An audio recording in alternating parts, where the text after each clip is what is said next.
Good morning, everyone. Today we are continuing our series of lessons on the Cold War. Our topic for today is the time life on Earth almost came to an end, less than 60 years ago. We're talking about the Cuban Missile Crisis of 1962. Why did it happen and why are we still alive? Read on or listen to this video and you will find all the answers you need, I hope. In particular, we are going to look at the following points: the Cold War, nuclear weapons, the Cuban crisis, and the end of the world, maybe? Today's question is, why did the Cuban Missile Crisis happen? And in the answer, I want you to explain the reasons, the causes, why the crisis happened, explain why it is important, and then give your opinion on who was right, if you think it was the Russians or the Americans. Moving on. Let's start talking about the Russians, the Soviet Union.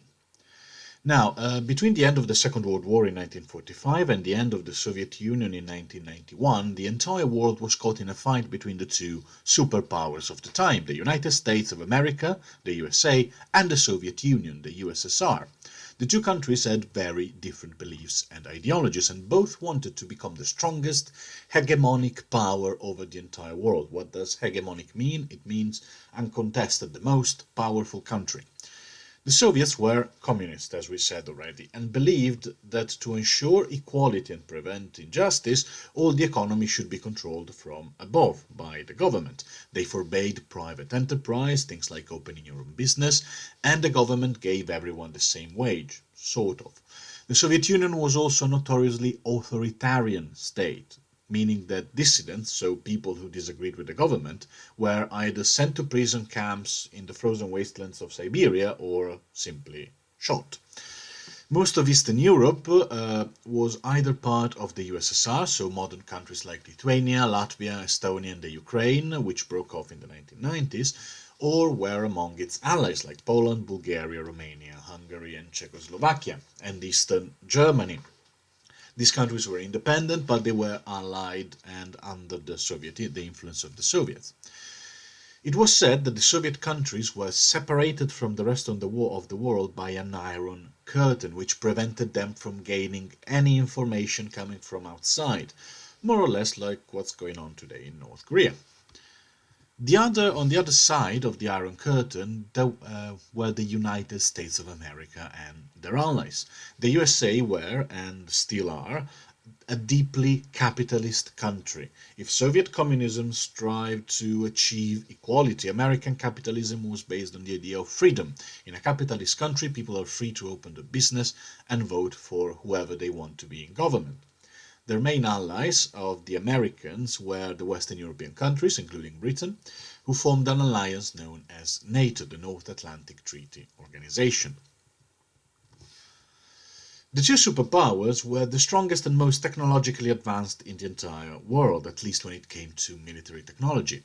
They hated each other, saw each other as an existential threat, meaning that they both believed that the other was out to get them and could destroy them completely, and they both had huge armies. Yet they never fought each other directly. There was ever an actual war between the USA and the USSR. Their confrontation remained a Cold War, which never became heated. Why was that the case? The answer is simple: nuclear weapons. The destructive potential of these weapons became immediately clear to everyone after the Americans dropped them on the Japanese cities of Hiroshima and Nagasaki in 1945. It was clear that humans now had the power to literally destroy life on our planet, and history had changed forever. The Soviets felt threatened by the fact that the Americans had such an unstoppable weapon, and they developed their own nuclear bomb in 1949.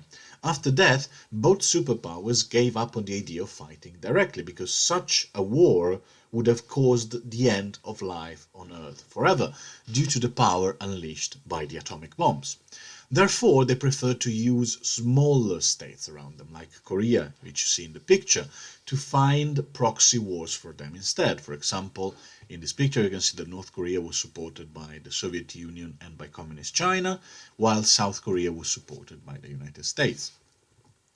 There were several of these proxies, these smaller states that worked to further the interest of the two big powers, and one of them was the communist state of Cuba. It used to be a capitalist dictatorship supported by the United States because, as you can see in the picture, it's very close to the United States. But in 1958, the government was overthrown by a communist revolution paid by the Soviet Union, by the USSR, which then decided, the Soviet Union, to use the island as a base for its short-range nuclear missiles in 1962. Yes, they were short-range, but they could still, and here you see in the orange area, they could still destroy several important areas of the United States, including cities like Washington, D.C., New York, Boston, the other Boston, Denver, and so on. If you look at the map, as we said, you see why the Americans were worried. Soviet nuclear missiles stationed in Cuba could be launched at all the major American cities, destroying them in a matter of seconds. However, the Soviets had done that because the USA had deployed some missiles in Italy and in Turkey, which threatened the Soviet Union in exactly the same way. It is difficult to establish who was the aggressor in this case. As soon as the Americans discovered the Soviets' intention to deploy those missiles in Cuba, tensions became as high as they had ever been. And the world went very, very, very close to a nuclear war. So, in October 21, 1962, the American President John Fitzgerald Kennedy, known as JFK, decided to implement a naval blockade of Cuba, meaning that American ships shot down whatever vessel tried to approach the island. Tensions continued to increase. In October 24, the Soviet President Nikita Khrushchev told Kennedy that the American actions would lead to a war and that he had to stop the blockade of Cuba. Kennedy reacted by threatening to bomb and invade the island. On both sides, nuclear-armed bombers and submarines were readied and deployed, and the world was holding its breath, waiting for the crisis to escalate into a full-blown nuclear war that would have annihilated humanity. We really got close to total extinction. On the 27th of October, an American ship dropped bombs next to a Soviet submarine. They were depth charges, like bombs dropped from a ship. The officers inside the submarine did not know what was going on and believed that war had been declared. After all, they were underwater, they were in a submarine, and they could not communicate with their officers in Moscow. The decision on how to react was on them. In Soviet submarines, there was this system. Before you launched a nuclear weapon, a nuclear missile, you needed the approval of three people: the captain, the political officer who represented the government, and the first officer who was the second in command. Both the captain and the political officers agreed the missile should be launched. Only the first officer, a man named Vasily Arkhipov, disagreed. Without his consent, the nuclear warhead could not be launched. The world was one single nod away from total destruction. And we probably all owe our life to people like Arkhipov, whether we know of them or not. Eventually, both the Soviets and the Americans would reach a compromise. The USSR would remove its missiles from Cuba, while the United States would remove its missiles from Turkey and Italy. Everybody in the world sighed in relief, and the missile crisis was over. So why is it important? Well, it is important, why the Cuban Missile Crisis of '62 is important for a number of reasons. First, it showed everyone that nuclear war could happen very easily. Second, it also showed that America and the Soviets could destroy the world if they wanted to. And finally, it created a sort of balance of power, in which the Soviets would not really challenge the United States in the American continent, and the United States would sort of stay away from Eastern Europe. For a while, at least. For a while.